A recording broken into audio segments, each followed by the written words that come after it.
Hey, mamas. I want to talk to you about something we unpack a lot in our coaching program: duality. No one really tells us much about that when we are younger. And so our natural instinct is to label things good or bad, right or wrong. It's how we process our experiences. But that doesn't exactly serve us well when it comes to emotions, especially the mixed bag of divorce emotions. Why? Because there's a lot of dualities involved. What does that mean? Well, we can want out of our marriages and it can hurt like hell. But that doesn't mean we should stop, get detoured, or worse yet, be completely derailed.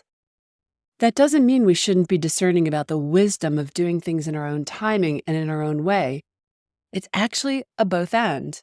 And when you learn to lean into trusting your own tuition, you begin to reveal the power of duality.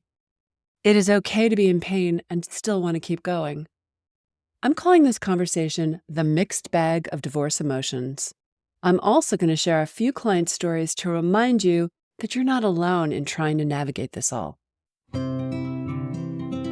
Hi there, mamas. Welcome to the Intuitive Divorce Podcast. I'm Kristen Noel, certified divorce coach and creator of the Best Self Intuitive Divorce, a game-changing program that transforms the experience and outcomes of divorce, one mother at a time. I call it Divorcing Differently. I'm here each week bringing you a quick message to support, inspire, and empower you to achieve the outcomes you want for yourself and your kids. So let's dive into today's episode. Life is full of duality. Divorce is no different. And grief is often the counterpart accompanying it all that can derail us. We can know we want to leave and it can hurt like hell. This is duality in action. This is also something I work through a lot with the mamas I coach. We get tripped up because we like to compartmentalize our feelings. This is good. This is bad. This is right. This is wrong. And yet, it's a both and. Two truths can coexist. Recently, one of my coaching clients shared some journaling she did based upon a prompt I had given her to explore this more deeply. One afternoon, she just shared it with me, and as I sat there at my desk reading it, my heart smiled. I could feel both her pain and her hope. As a result of her willingness to do this exercise, she unleashed some feelings that needed to be felt. When feelings are felt, they can also be validated, revealed, and healed. They can be released. One of the statements she wrote was this: I am relieved to be getting out of an unhealthy relationship, and I'm sad for the future plan I had for us, retiring as national park workers and traveling in a camper. Wow. So simple, so profound, so real and raw. The reality is that we carry hopes and dreams, especially in marriage, and when those fall short or fall apart, there's grief. To grieve is to feel and to be human, especially in the messiness of ending something that mattered to you. That doesn't mean you should stay there.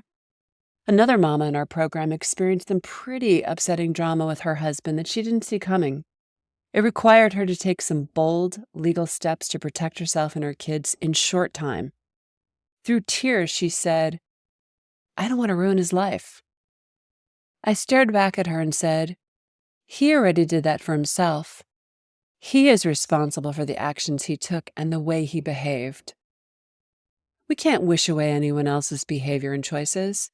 God only knows that if you could change the behavior of your spouse, you wouldn't be staring down a divorce. Relinquishing control of that which we don't control is a game changer.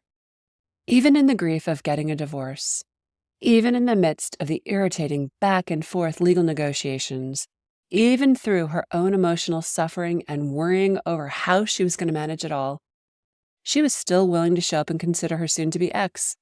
Of course she was. So many of the heart-centered, intuitive, kind mothers I work with want to tie everything up in a pretty bow. They want to be nice.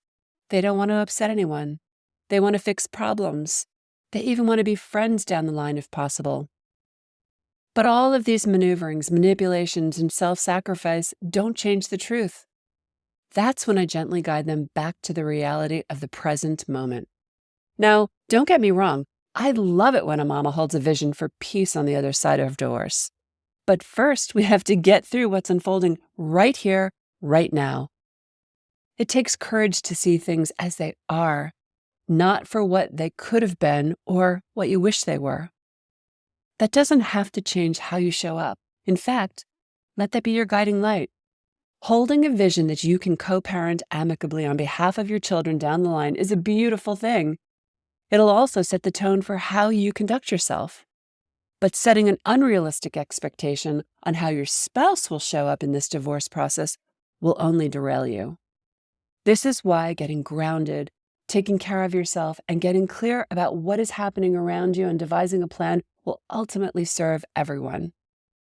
I know it may seem impossible to imagine at this juncture, but you will be forced to make some big decisions right now for you, your kids, and your future. You will have to find a way to not fall prey to being gaslit, manipulated, and continuously sucked into the spin cycle, getting nowhere. You have the courage to admit you want out. Now you need to have the courage to take action. It starts with seeing the truth of the present moment, and it also means allowing the truth of your feelings to be felt in all their messiness. Back to that mama's statement about not wanting to ruin her husband's life. What if instead she were to say, "It really saddens me to have to take these legal action steps. I really don't want to add any more pain to this situation. However, I also need to protect myself and our kids." It is necessary to put yourself in the equation, mama. And you know what? I'm not worried about any mother attracted to the intuitive divorce seeking to create drama, harm, or act in revenge. I'm worried about them not honoring their intuition, heart, and wisdom. Yes, divorce is a mixed bag of emotions, but yours are allowed to be included. Remember that. Thanks for listening to today's episode, but more importantly, for making this time for yourself. If you're a professional, independent mother facing off with divorce, struggling with your emotions, worried about your kids and your future, and want a better way to navigate it all, I've got 2 ways to completely change the trajectory of your divorce and your life starting today. The first is our free divorce workshop.